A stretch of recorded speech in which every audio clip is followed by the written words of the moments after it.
I'm Don. Today we're participating with Witness My Mini's One Boss, Three Painters Challenge.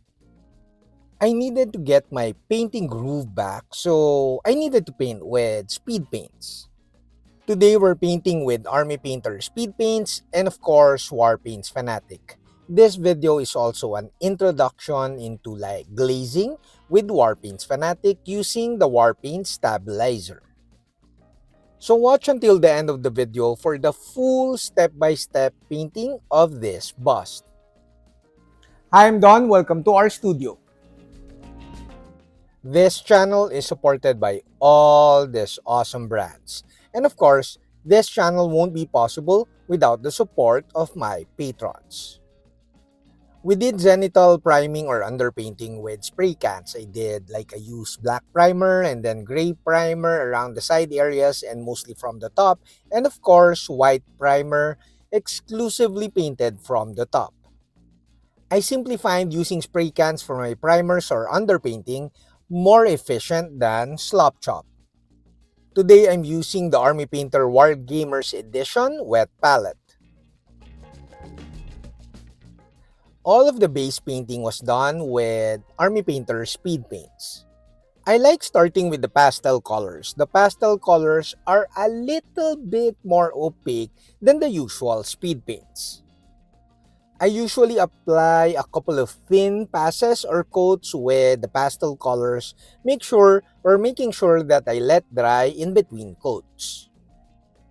The pastel colors are also a great way to start a project because if you're kind of thinking too much on what colors to use, these colors won't really give you a very strong finish. It will give you pastel colors. And it's a nice base or highlight color for your painting.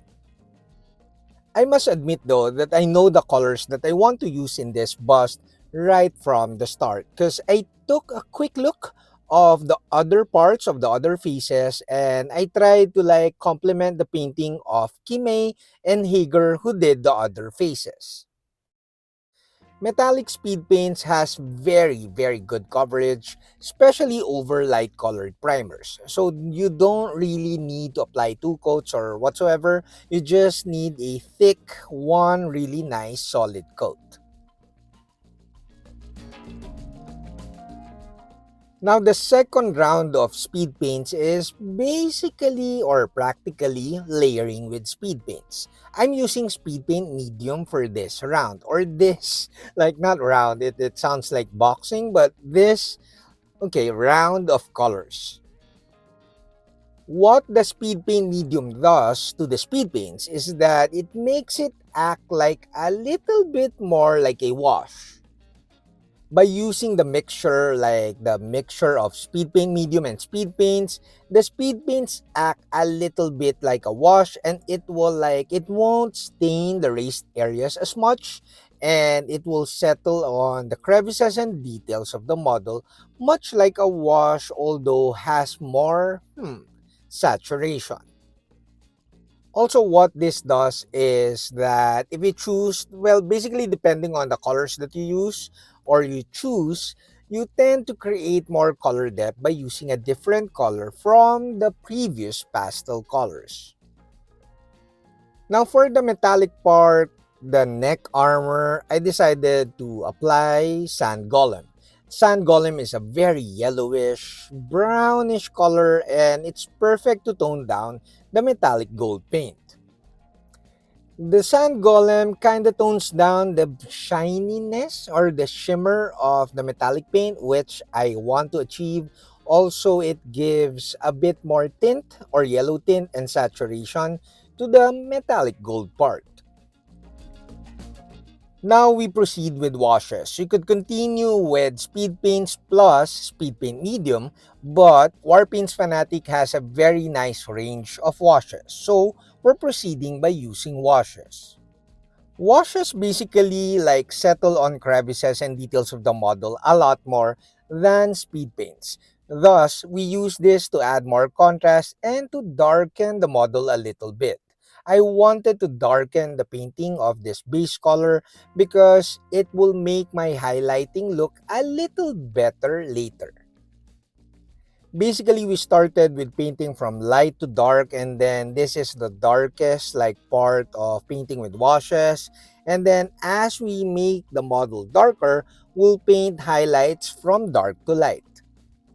The great thing about the Warpaints FANATIC washes is that it's very unlike the old school washes, acrylic washes, that kind of clouds the crevices and details of the model as much as you put the washes.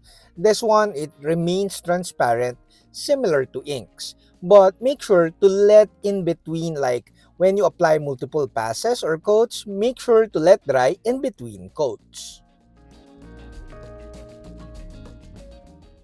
Now we proceed to painting or layering towards our highlights. We're using the smaller classic Army Painter wet palette. To make your layering or painting or highlighting a bit more efficient, pre-select your paints. You do not want selecting like you have so many paints, you do not want to select colors while you're painting.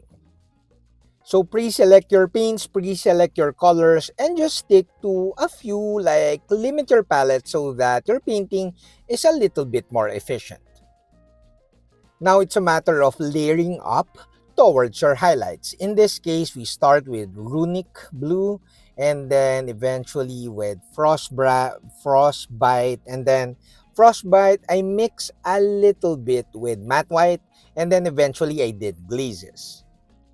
Do not paint patches of color when you're layering up. You could see like in the video that I'm sort of like sketching, stippling in a way, and doing some like cross hatching and stuff so that I create texture and build up the layering at the same time.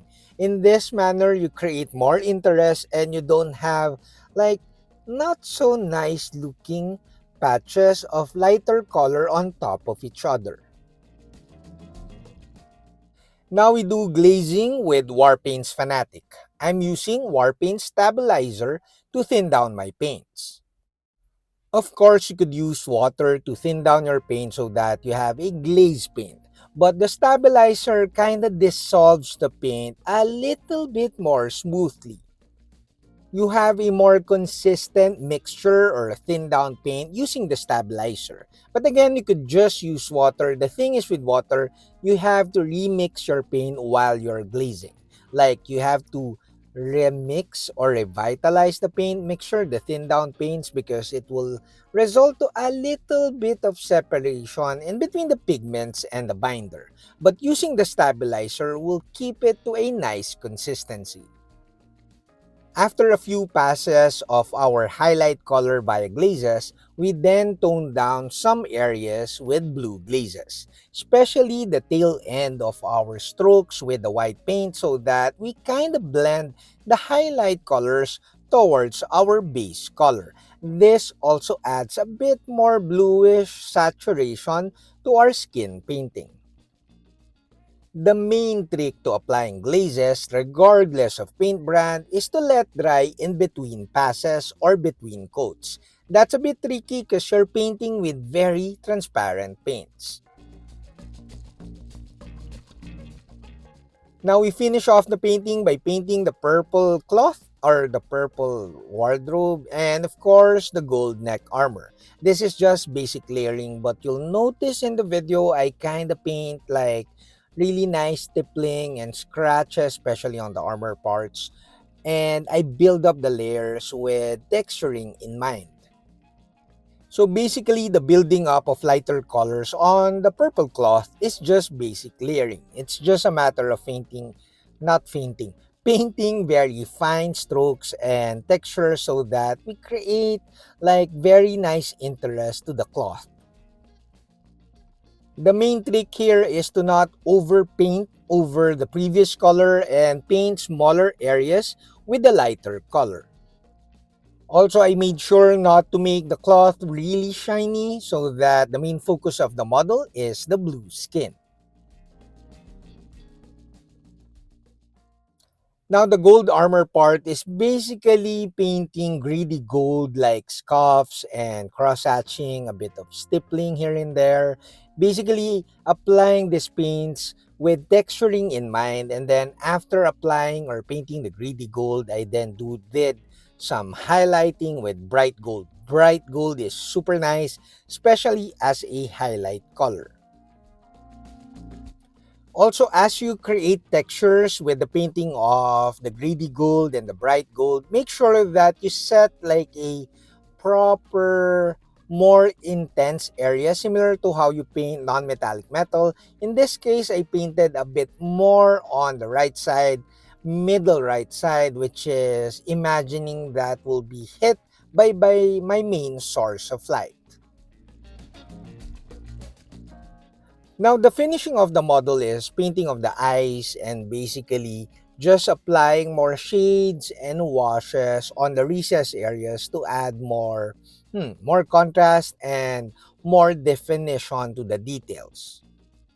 You may paint with speed paints or even washes, just Warpaints FANATIC washes to add more color depth and of course contrast to your painting.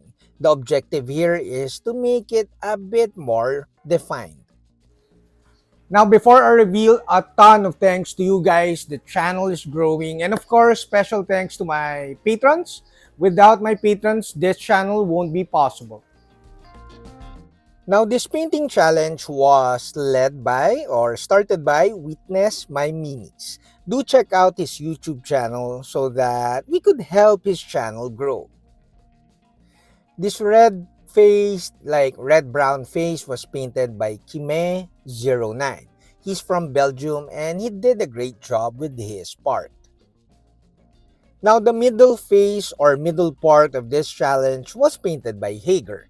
I think Hager is from the US. I'm not really sure. But Hager is also at our Discord community. Like I said earlier, I took a quick look of Kime's work and Hager's work before I started painting my part of this challenge. So the main objective of my painting is to complement the colors that Hager and Kime did or used, and after putting all these faces together, it should look really good. In terms of the actual painting, I just made sure that the skin is well painted. But now you could see all the three faces together, which is super nice. Now you could see in the video that Kime used like red skin and then he complemented that with green cloth. And for the middle face, it's like basic or normal skin. And then the armor is also different than Kime's work. As for me, I need to do a negative or reverse of Kime's work, which is the red face. So I went with a blue skin. I was thinking of using orange or red for the cloth of like my face, my part, but I had to go with gold armor, and the best way to complement the gold armor is to use purple. After painting my part of this challenge, I was actually like, after gluing all the three faces, I actually thought of like sealing the gaps in between the faces and then doing a bit of gradation in between the painting, like a bit of transition from normal skin to blue skin. However, I did not want to touch the painting of Hager and Kime, so I think this is all good. Now, this project was super fun and I was glad I took part in it, although I was like a couple of months late. But this was a really good exercise and kudos to Witness My Minis for this challenge. That's it, Pansit. I hope you like this video. Until next video, guys. Bye!